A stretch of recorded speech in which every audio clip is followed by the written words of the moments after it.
এভাবেই ভাঙা রাস্তার গর্তে হাঁসের দল মনের আনন্দে উল্লাস করছে। তবে এই ভাঙা রাস্তা হাঁসদের জন্য আনন্দের হলেও মানুষের জন্য তা দুর্ভোগের। টাঙ্গাইলের মধুপুর উপজেলার শুলাকুড়ি ইউনিয়ন। দেশের নানা প্রান্তে যখন উন্নয়নের মহাসড়ক ছুটে চলেছে, তখন এ জনপদের হাজারো মানুষের নিত্যসঙ্গী কাদা আর ধুলোর কাঁচা রাস্তা। মাত্র ৫ কিলোমিটার ভাঙাচোরা পথ যেন ২২ কিলোমিটার দূরের উপজেলা শহরের সঙ্গে যোগাযোগকে আরও কঠিন করে তুলেছে।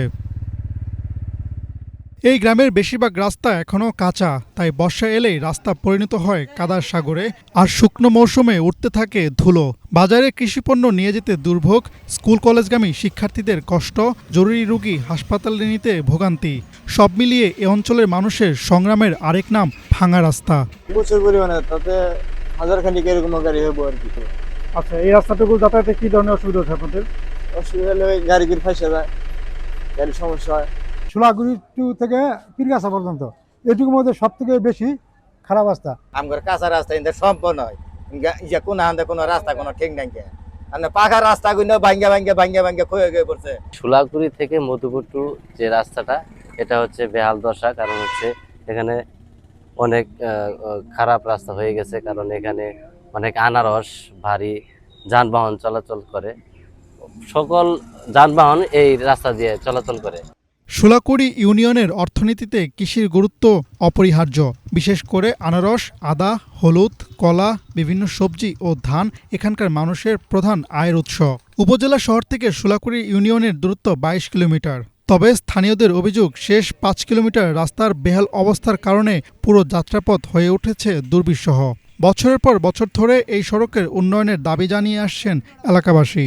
গাদাগুলো যখন গাড়িটা ফাইসা যায়, যেমন এই যে আমার এখন নিচে রেডিয়েটর আছে, ইঞ্জিনে বাইধা গেছে।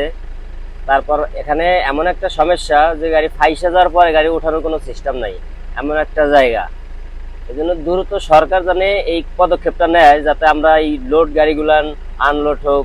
বিশেষ করে আমাদের এলাকার যে মানুষগুলান খুবই ভুক্তভোগী। ক্ষুদ্র দোকানদার আছি যারা এখানে জীবিকা নির্বাহ করি, কিন্তু এখানে এরকম হয়েছে যে কোনো কাস্টমার আসতে চায় না। রাস্তার দুর্ভিক্ষ অবস্থা, এখানে অনেক অ্যাক্সিডেন্ট হয়, অনেক মানুষ এখানে অ্যাক্সিডেন্ট হয়ে সরকারি হাসপাতালে ভর্তি হয়ে থাকে, চিকিৎসার অসুবিধা। সরকারের কাছে একটি আবেদন এই যে এই গ্রামের ভিতরে রাস্তাটা যত সুস্থ সুন্দরভাবে হয়, আমরা গ্রামের মানুষ সুস্থ সুন্দরভাবে চলাফেরা করতে পারি। আমরা যে গাড়ি চালাই, এই মালামাল পার করতে আমাদের খুব কষ্ট। দেখা যায় রিং টাল হয়ে যায়, ছোট গাড়ি তো আমাদের। স্থানীয়দের দীর্ঘদিনের এ দাবি নিয়ে আসার কথা জানিয়েছেন স্থানীয় সংসদ সদস্য ও মন্ত্রী ফকির মাহবুব আনাম স্বপন। জানা যায়, শুলাকুড়ির ক্ষতিগ্রস্ত সড়ক সংস্কার এবং প্রয়োজনীয় নতুন রাস্তা নির্মাণের উদ্যোগ নেওয়া হবে খুব শীঘ্রই। আমাদের শুলাকুড়ির রাস্তাঘাটের অবস্থা খুবই খারাপ, চলাফেরার খুবই শোচনীয়। মন্ত্রী মহোদয় আমাদেরকে আশ্বাস দিয়েছেন, উনি অতি দ্রুতই আমাদের এই অসমাপ্ত রাস্তাগুলোর কাজ সমাপ্ত করে দেবেন। এবং গতকাল ওনার প্রতিনিধি শরীফকে পাঠিয়েছিলেন, উনি সমস্ত রাস্তাঘাটের লিস্ট নিয়েছেন, অতি দ্রুতই আমাদের এই কাজগুলো করে দেবেন। টাঙ্গাইল জেলার অন্যতম অবহেলিত জনপদ শুলাকুড়ি।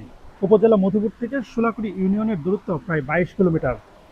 এই গ্রামে নেই পর্যাপ্ত পাকা রাস্তা, তাই বর্ষা এলেই অঞ্চলের মানুষকে পোহাতে হয় চরম দুর্ভোগ। তাই এলাকাবাসীর দাবি, দ্রুত এই অঞ্চলের কাঁচা রাস্তাগুলোকে পাকা করা হোক এবং ভাঙা রাস্তাগুলোকে সংস্কার করা হোক। হাসনাত জুবায়ের, বাংলা ভিশন, শুলাকুড়ি, মধুপুর, টাঙ্গাইল।